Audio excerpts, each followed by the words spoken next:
കാറ്റാടി യന്ത്രത്തിൽ നിന്ന് വൈദ്യുതി ഉണ്ടാക്കി ലാഭം നേടാമെന്ന് വിശ്വസിപ്പിച്ച് വൻ തട്ടിപ്പ്. 10,000-ലേറെ പേരാണ് കോടികളുടെ തട്ടിപ്പിന് ഇരയായത്.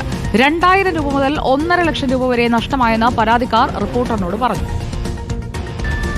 കാറ്റാടി യന്ത്രത്തിലൂടെ വൈദ്യുതി ഉൽപ്പാദിപ്പിച്ച് സർക്കാരിന് വിതരണം ചെയ്യുന്നതിലൂടെ കോടികളുടെ ലാഭമുണ്ടാവുമെന്ന് വിശ്വസിപ്പിച്ചാണ് തട്ടിപ്പ്.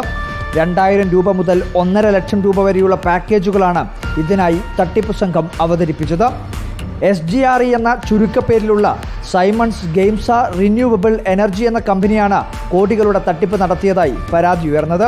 2,000 രൂപ നിക്ഷേപിച്ചാൽ പ്രതിദിനം 20 രൂപ വരുമാനമായി നൽകും. 6 മാസം കഴിഞ്ഞാൽ 20,000-ലധികം രൂപയായി തിരിച്ചു നൽകുമെന്നും വാഗ്ദാനം. നിക്ഷേപ തുക കൂട്ടുന്നതിനനുസരിച്ച് ലാഭത്തുകയും വർദ്ധിക്കും. ആദ്യഘട്ടത്തിൽ ചെറിയ തുക ലാഭമായി നിക്ഷേപകർക്ക് നൽകുകയും ചെയ്തു.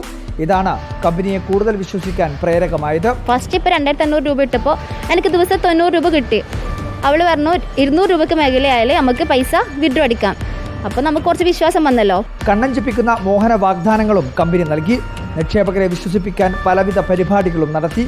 25,000 രൂപ നമ്മൾ ഡെപ്പോസിറ്റ് ഇട്ട് കഴിഞ്ഞാൽ നമുക്ക് ഫിക്സഡ് ആയിട്ട് 2 മാസം നമ്മൾ എടുക്കാണ്ടിരുന്നാൽ 1 ലക്ഷമായിട്ട് കിട്ടും. പിന്നെ ലാസ്റ്റ് നോക്കുമ്പോൾ ഇവർ ഫുൾ ഓഫർ എന്ന് വെച്ചാൽ ഇന്ന് 42,000 ഇട്ട് കഴിഞ്ഞാൽ 3 ദിവസം കൊണ്ട് നിങ്ങൾക്ക് 42, 1.5 ലക്ഷം രൂപ 3 ദിവസം.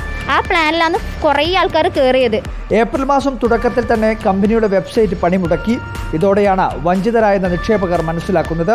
1000 പേർ വീതമുള്ള 14 വാട്സപ്പ് ഗ്രൂപ്പുകളും തട്ടിപ്പിനായി ഉപയോഗിച്ചിട്ടുണ്ട്. സംസ്ഥാനത്ത് മിക്ക ജില്ലകളിലും തട്ടിപ്പ് നടന്നതായാണ് സൂചന. കണ്ണൂരിൽ തട്ടിപ്പിനിരയായവർ ജില്ലാ പോലീസ് മേധാവിക്ക് പരാതി നൽകിയിരിക്കുകയാണ്.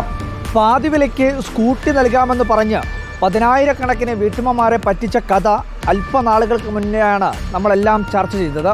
അതിന് പിന്നാലെയാണ് കാറ്റാടി യന്ത്രത്തിൽ നിന്നും വൈദ്യുതി ഉണ്ടാക്കി അതിൻ്റെ ലാഭവിഹിതം നൽകാമെന്ന് പറഞ്ഞുള്ള പുതിയ തട്ടിപ്പിൻ്റെ കഥ കൂടെ പുറത്തേക്ക് വരുന്നത്. തട്ടിപ്പ് സംഘങ്ങൾ വിലസുകയാണ് നമ്മുടെ കേരളത്തിൽ. Reporter Arjun Kalliad, in reporter, Kannur.